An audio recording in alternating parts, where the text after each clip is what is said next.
Oke, selamat malam Ibu Maria. Selamat malam Bu Imelda. Bagaimana kabarnya, Bu? Baik ya, Bu. Sehat hari ini, sehat. Sehat, sehat ya. Ya, Eh, baik. Ibu Imelda baiklah, gimana Bu? sehat Ibu untuk hari ini. Oh ya, terima kasih udah untuk perjumpaan kita hari ini ya Bu. Iya, Bu. Oke, saya Ya, mulai saja ya, Bu. Jadi di sini, iya Bu. eh, eh, saya mendengar Ibu ingin bercerita kepada saya. Kira-kira apa kesulitan yang saat ini sedang Ibu hadapi pada saat Ibu, mengajar di kelas? Ada tidak, kesulitan Oke. yang Ibu hadapi gitu? Oh, iya Bu, benar. Itu yang mau saya ingin beritahukan kepada Bu Imelda. Akhir-akhir ini saya merasa kalau murid-murid Bu banyak yang tidak sarapan dari rumah. Jadi terkadang kalau saya masuk di les pertama itu, banyak sekali nanti yang permisi ke kamar mandi, tapi pulangnya nanti jadi bawa makanan, Bu.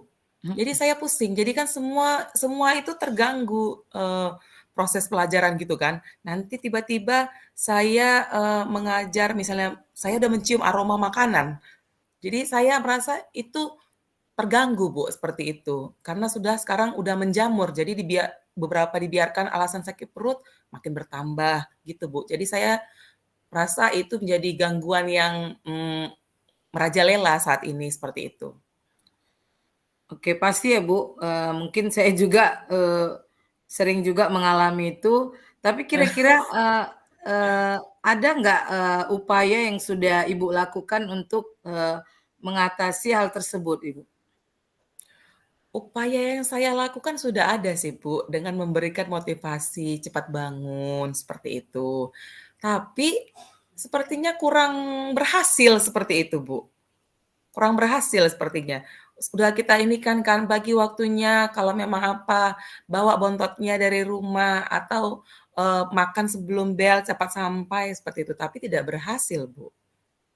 Oh, tidak berhasil Gitu, ya. Bu Imelda. Iya. Mungkin kita perlu, ada teman lain yang seperti bekerja sama dengan, BP atau kita berkomunikasi langsung dengan orang tua, sudah pernah nggak Ibu lakukan?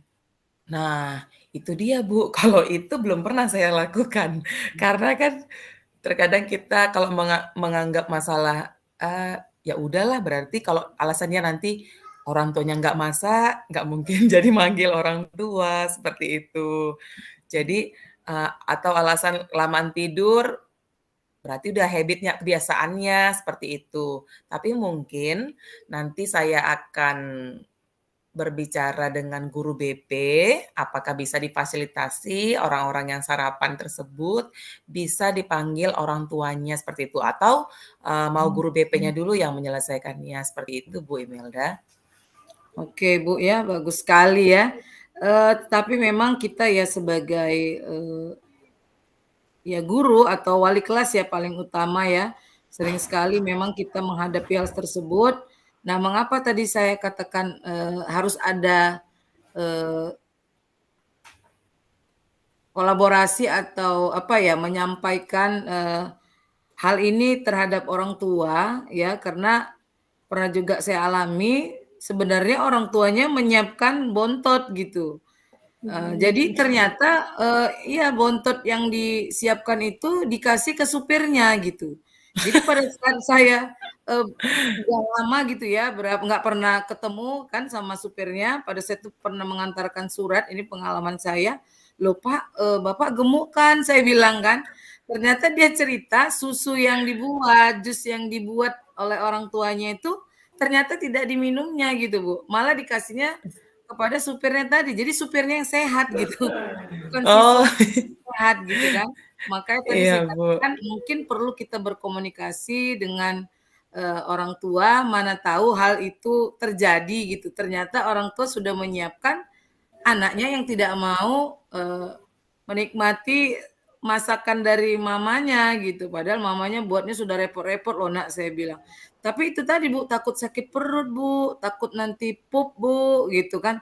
Sebenarnya kok menurut saya itu Oh, sugesti saya bilang ya kan, karena iya. di benaknya bahwa, "Oh nanti kalau saya sarapan saya mau buang air, mau ini." Menurut saya gitu Ibu.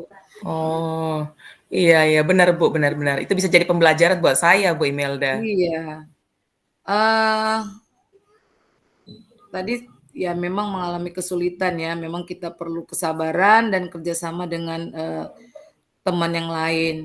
Nah Benar Bu. kira-kira, ada nggak, harapan Ibu ke depannya agar anak-anak kita ini, lebih mementingkan atau mengutamakan sarapan pagi, Bu? Kalau harapan saya, memang semua murid kalau bisa seperti kita dulu ya, Bu, ya. Dulu kita mau kayak manapun sekolah, pasti menyempatkan diri untuk sarapan. Tapi selalu dijawab, "Itu dulu itu dulu." Selalu kita dibilang berbeda seperti itu, Bu. Beda Jadi ya. terkadang kita memberi masukan, "Ayo cepat bangun," itu yang paling Iya, utama. Iya, mau masak sebenarnya kalau alasan, eee, orang tua tidak memasak seperti itu, Bu. Telur ceplok sama nasi udah selesai. Nanti kita ngomong zaman dulu kecap sama nasi selesai itu, iya, mereka juga itu dulu. Jadi mereka mengkek, jadi harus makan ayam penyet dari kantin gitu. iya, Padahal sama aja ibaratnya dengan dimasak orang tua, seperti itu. Pertama itu saya bilang, cepat bangun. Baru yang kedua, makanlah apa yang dimasak sama orang tuamu, jangan memilih-milih gitu. iya, Supaya kita lebih tahu diri kan Bu, karena itu kan lebih hemat sebenarnya. Karena dengan menghabiskan uang untuk sarapan, udah bisa bayar uang kas yang sulit untuk iya, dikumpul, seperti itu ya kan Bu. oke, Makanya saya juga sampaikan kepada mereka, kalau bisa uangnya ditabung untuk uang kas, sehingga nanti ada pengutipan apapun itu tidak mengutip dari orang tua, sudah bisa ada uang kas, seperti itu, Bu. Selanjutnya sebenarnya ini lapar ini jadi sifat berjamaah, Bu. Kenapa saya bilang, kalau satu nanti udah alasan, "Bu, mau muntah, asam lambung harus beli," kita kasih satu. Kita kasih dia kesempatan, malah nanti iya, menular gitu. Jadi maksudnya saya berencana juga untuk tidak memberi, tapi rasa kemanusiaan inilah, Bu. Ibu tahu nanti kalau nggak kita kasih sempat nanti orang tuanya wartawan LSM, iya, langsung iya, berdiri rambut saya. Jadi pelan-pelan juga saya bilangi, "Memang ini bukan waktunya untuk sarapan," sudah saya bilang, "bukan waktunya untuk sarapan." Dan saya berusaha untuk membuat itu. Dan di dalam keyakinan kelas pun kita buat, supaya tidak mengganggu mata pelajaran gitu dengan apapun itu yang berbau sarapan, kalau bisa ya sering-sering permisi atau permisi ekskul kalau tidak memang tidak penting seperti itu. Jadi 3 langkah tadi itu udah saya pikirkan Bu untuk saya lakukan seperti itu Bu Imelda. oke ya, mantap ya kan. Eee, nah setelah Ibu berusaha, berupaya memberikan motivasi, kira-kira, berapa persen perubahan yang terjadi di siswa Ibu, akhirnya mereka ada yang mau sarapan atau membawa bekal dari rumah gitu, Bu?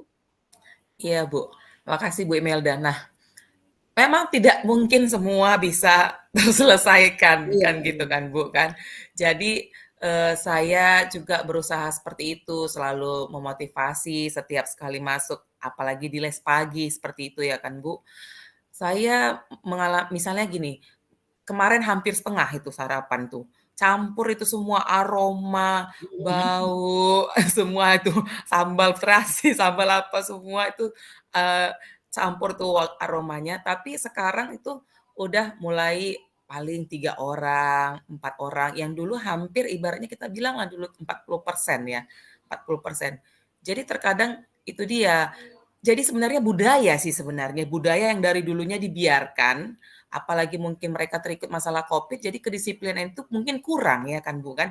Jadi iya, dibiarkan untuk sarapan atau apa diberi guru-guru yang, beberapa tidak menyalahkan mungkin, tapi mungkin budaya itu terbawa ketika kita yang orangnya disiplin masuk, berpengaruh nih gitu. Jadi, eee, saya, rasa Dengan, apa tadi, beberapa langkah yang udah saya buat itu, dari misalnya 40% ya mungkin sekarang tinggal 3 4 orang lah yang mungkin dalam kategori, eee, mungkin mereka ya sedikit tidak bisa dikuasai seperti itu, atau tidak kurang dimotivasi lagi gitu. Tapi untuk perubahan itu saya sudah sangat, bersyukur juga Bu, seperti itu. Dan, itu saya, untuk sampai beberapa bulan lagi, ya kalau bisa tinggal satu gitu biar habis, nggak mungkin langsung, apa gitu, saya juga nggak berniat yang kejam kali gitu, nanti dia Iya. pingsan jadi masalah juga gitu kan. Tapi kalau memang ada satu orang yang misalnya apa, udah makan di luar 5 menit balik, mungkin seperti itu Iya. solusi terakhir jika satu atau 2 orang yang tinggal gitu Bu Imelda. Oke, kalau boleh tahu Bu, istirahatnya di sekolah Ibu berapa lama? Setengah jam? Li 15 menit Bu. 15 ya, memang waktunya Mhm, sedikit ya Bu ya, untuk ngantri itu aja memang saya pun benar. maklumi juga, makanya kadang kalau udah bel dikasih waktu juga, kadang 3, 5 menit, "Ayo lanjutkan," gitu, karena ngantri aja Bu udah 5, 10 menit gitu kan. Nah makanya ya kantin kita pun nggak terlalu besar gitu kan, sedangkan siswanya banyak gitu ya, Bu. Tapi masalahnya ya sama seperti tadi, aroma makanan itu kadang membuat kita mual juga kalau udah masuk ke kelas kan. Jadi akhirnya kita termakan waktu jadi membersihkan sampah-sampah tadi, apalagi saus-saus itu ya, Bu, ya. Anak-anak Iya Bu sangat Imelda. sangat, Terganggu yang lain yang serius gitu. iya, tidak peka terhadap Heeh, itu. Tapi iya. boleh juga, Bu, dikasih contoh, kami kan baru kemarin buat P5 tentang stunting, ya, yang makan nggak teratur. Ternyata stunting itu bukan hanya kelas menengah ke bawah gitu. Anak yang mampu pun bisa kena stunting karena pola makan tadi tidak teratur dan orang tuanya sibuk, jadi tidak terkontrol. Saya pun baru terbuka wawasan, oh saya pikir namanya kurang gizi itu anak yang kita katakan ya menengah ke bawah gitu ya Bu, atau ya kita katakan kehidupan ekonominya miskin gitu kan. Ternyata tidak, anak yang bisa kena stunting ini ya atau kekurangan gizi bisa juga anak yang memang mampu gitu. Tapi tidak diperhatikan pola makannya gitu. Jadi kami tayangkan video gitu kan. Kami tayangkan video ya paling tidak memberikan motivasi dan akhirnya seperti bilang tadi memang ya pasti ada perubahan walaupun tidak 100% ya Bu ya. Pasti ada dong satu 2 Iya, yang ada, iya. ya mungkin langsung, eee, kita sulap mereka langsung jadi hebat semua, pasti ada proses ya Bu. Iya, Oke Bu. baiklah, Ibu, mungkin itu saja yang, eee, perlu saya tanyakan. Terima kasih atas penjelasan dari Ibu Maria, ya. Saya pun jadi, bertambah juga wawasan bagaimana nanti saya memotivasi, siswa saya di sekolah. Mungkin Terima itu kasih Bu saja. Imelda atas Selamat waktunya. malam. Selamat malam.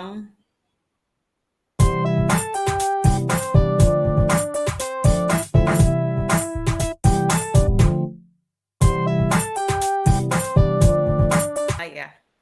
Selamat malam Bu Imelda. Selamat malam Ibu Maria. Iya, gimana Bu? Kemarin katanya ada yang mau diceritai. Coba gimana Bu? Apa yang mau diceritai Bu pada malam hari ini? Baik Ibu, saya ingin bercerita tentang, ternyata masih banyak siswa saya yang mengalami kesulitan atau, kurang percaya diri untuk tampil di depan kelas, ya terutama pada saat presentasi gitu, Bu. Jadi saya, sudah berupaya gitu kan, dengan cara membiasakan mereka untuk, tampil ke depan ya, seperti memberikan, pendapat atau memberikan ide ya, baik lisan maupun tulisan gitu, Bu. Jadi saya ingin juga, bertukar pikiran ya sama Ibu Maria, mana tahu Ibu Maria, punya tips gitu ya, untuk menghadapi kesulitan yang saya alami, Bu. Oke, jadi menurut Ibu percakapan kita ini tujuannya di mana, Bu? Tujuannya Tujuan ya pembicaraan kita ini mau sampai iya, mana saya gitu? pengen mendapatkan solusi gitu, Bu, mana tahu, Ibu bisa memberikan, masukan dari kesulitan yang saya alami gitu. Mengapa siswa saya ini, eee, ternyata kok sulit ya tampil di depan, kok tidak percaya diri gitu. Padahal Mmm, saya sudah berupaya untuk membiasakan mereka untuk, mengeluarkan pendapatnya gitu, Bu. baik, jadi tujuan kita adalah solusi ya, Bu. Menurut Ibu, untuk ukuran keberhasilan dari solusi itu apa? Ya dengan adanya solusi paling tidak ya dari 100% ya kita katakan jumlah siswa kita ya, paling tidak dari solusi yang udah kita dapatkan, ya kalau bisa ya 80%, siswa ini sudah dapat memiliki kemampuan berbicara di depan kelas. Oh, berarti selama ini bukan 80% ya, Bu? Selama ini berapa persen, Bu, bisa dia, berani di depan kelas presentasi selama ini berapa persen, Bu? Nggak sampai 50% ternyata, Bu. Ya, sebelum sebelum saya memberikan, kebiasaan tadi untuk, berbicara, memberikan pendapat, lalu, saya biasakan itu, kami apa namanya, literasi, saya kasih waktu 15 menit, lalu nanti saya panggil secara bergantian, "Coba Nak ceritakan apa yang sudah kamu baca dari buku itu gitu." Nah memang, akhirnya lambat laun memang, ada peningkatan gitu Bu, karena, ternyata mereka waktu mungkin duduk di bangku SMP, kebetulan saya di SMA, tidak terbiasa dengan, eee, menampilkan siswa itu di depan kelas gitu. Padahal kalau kita lihat mereka, pada saat mungkin diskusi dan belajar itu tidak nampak gitu menurut saya Bu. Tapi setelah saya panggil atau memberikan tugas presentasi, yuh ternyata banyak yang grogi gitu kan, ternyata banyak yang nggak berani. Jadi saya heran gitu loh, "Nak, kok udah SMA loh, masa kalau tadi mungkin SMP masih malu-malu gitu ya, kalau SMA Iya. harusnya kan sudah lebih berani mengungkapkan, apa yang, ada di pikirannya," gitu. Nah, jadi saya, Mmm. apa solusi lagi yang harus saya buat biar mereka berani tampil di depan umum gitu. Jadi benar ya, Bu, ya, jadi target Ibu sekarang naikin 30% seperti itu ya. Iya Kira-kira bener. nih, Bu, Imelda, apa yang Ibu mau siapkan selain tadi yang Ibu suruh murid untuk literasi, apa kira-kira langkah apa yang Ibu mau siapkan gitu biar naik yang 30% ini kira-kira langkah apa sih Bu Imelda? Oke, yang saya lakukan, saya membiasakan, siswa itu setiap, memulai pelajaran mereka saya tunjuk ya secara acak, untuk menjelaskan terlebih dahulu apa yang mereka ketahui tentang materi kita hari ini gitu. Dengan cara mereka saya suruh berdiri gitu biar mereka lebih pede gitu kan, percaya diri, "Jangan duduk Nak, silakan berdiri.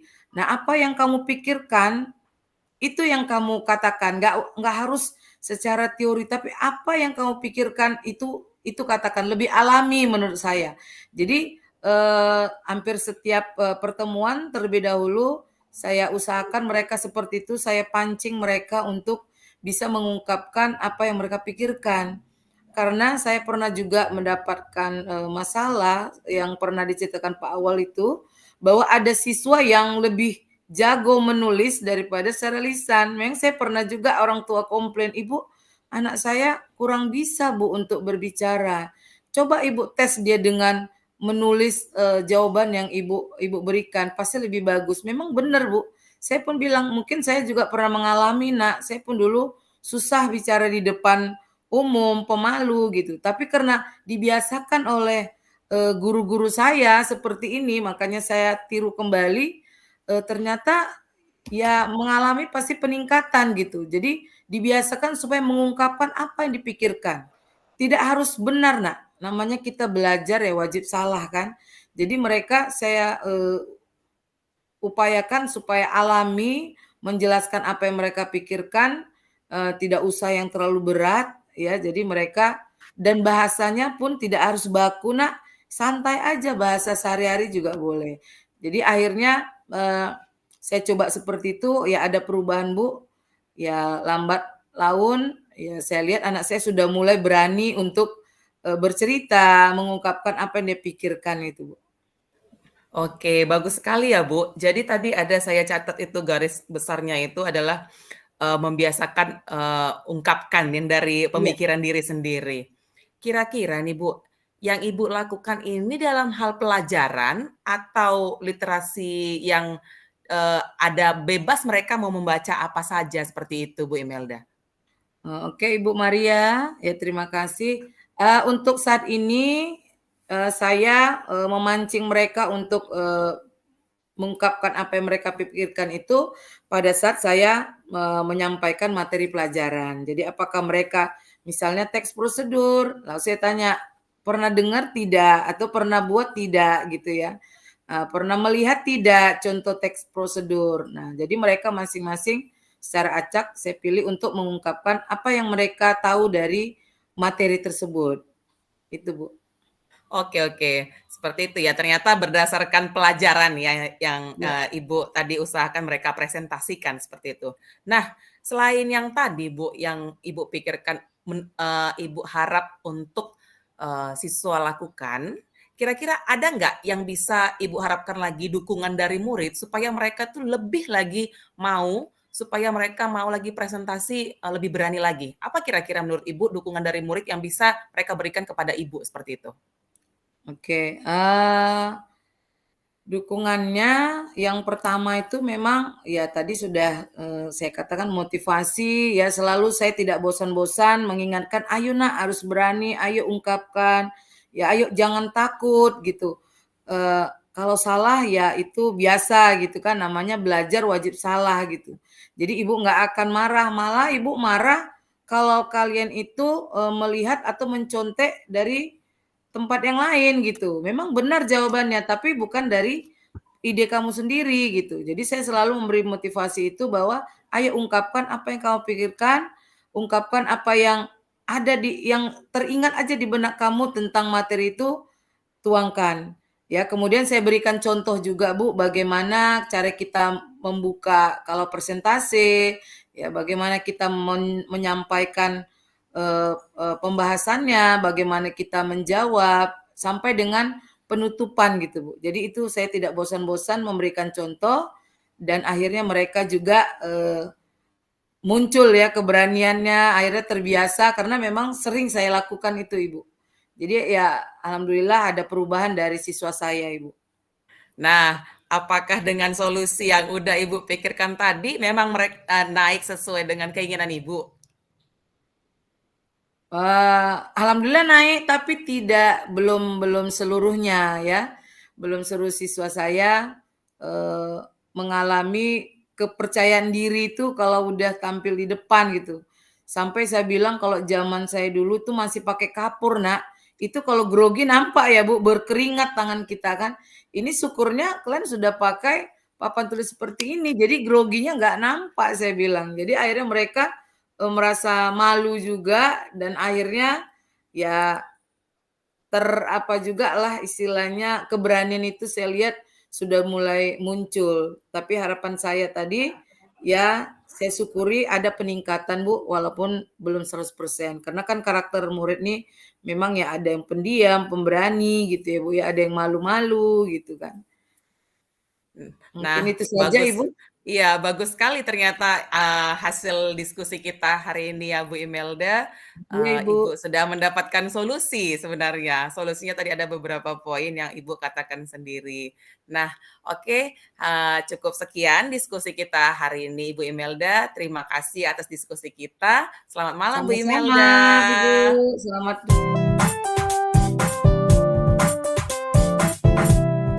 nomor satu, apa yang sudah berjalan dengan baik, ya menurut saya selama percakapan, adalah, di mana adanya, kemitraan, ya kerjasama antara coach dan coachee sehingga, kita bisa dengan leluasa menyampaikan, pendapatnya. Baik, kalau menurut saya, yang berjalan dengan baik adalah, terjadinya komunikasi yang aktif di antara kita dan saat kita menjadi coachee, kita sama-sama mendengarkan apa yang dikeluhkan, coach, kita sama mendengarkan apa yang dikeluhkan oleh, coachee kita masing-masing, seperti itu Bu Imelda. Oke, nomor 2, apa yang Iya. masih perlu diperbaiki dan ditingkatkan? Kalau saya perlu diperbaiki adalah, saya kurang, memiliki pertanyaan yang untuk menggali, seperti itu. Kalau Ibu Imelda gimana? Sama juga Bu, kayaknya menurut saya, eee, mengajukan pertanyaan yang berbobot ini, ya, agar menggali segala kekuatan atau kompetensi yang ada pada diri guru tersebut. Iya, oke. Nomor 3, agar tetap present atau hadir sebelum melakukan coaching, ya, sudah harus punya, sebaiknya kita harus punya, gambaran pertanyaan-pertanyaan, ya, kira-kira apa yang nanti akan kita ajukan, lalu kemudian pada saat kegiatan, coaching juga, di mana coach harus membuat catatan-catatan kecil gitu, tentang apa yang disampaikan oleh coachee tersebut.